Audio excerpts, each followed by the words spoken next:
At CES this year, we saw all sorts of things. One of the most interesting was Steam machines.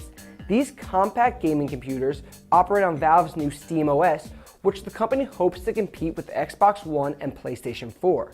Steam machine prices range from $500 all the way to $6,000, but there's no need to spend that much money.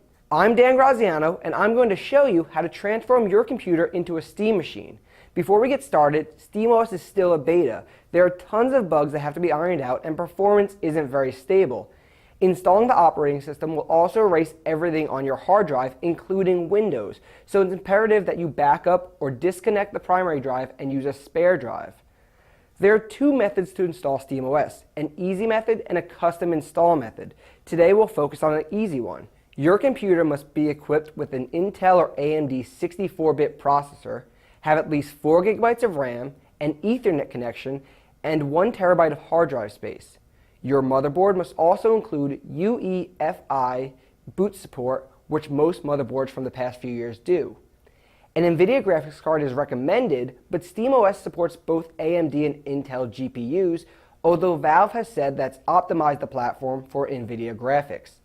The last thing you'll need is this, a USB flash drive with at least 4 GB of space.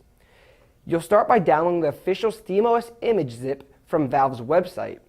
As that's downloading, connect your USB flash drive to your computer and format to FAT32. This can be done on Windows with a right click and selecting Format, or on OS X by going to the Utilities folder and selecting Disk Utility. The drive must be renamed to sysrestore in all caps. Once it's finished downloading, extract all the files to the root of your flash drive. Power down the system and boot it from the USB drive. This can be done in your computer's BIOS settings, which can be accessed with the delete key or one of the F keys depending on your system. Click on the UEFI drive and select Restore Entire Disk from the boot menu. Let the system do its thing. When you're prompted to do so, hit the Enter button. The computer will then shut down. At this point, remove the USB drive and power it on. You should boot into SteamOS.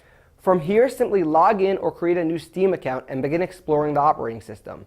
If your system doesn't boot directly into SteamOS, check to see what the default boot disk is in your BIOS menu. For more information and a link to the official SteamOS download, check out my article on howto.cnet.com. Like always, feel free to reach out to me on Twitter with any questions. I'm Dan Graziano for CNET. Thanks for watching.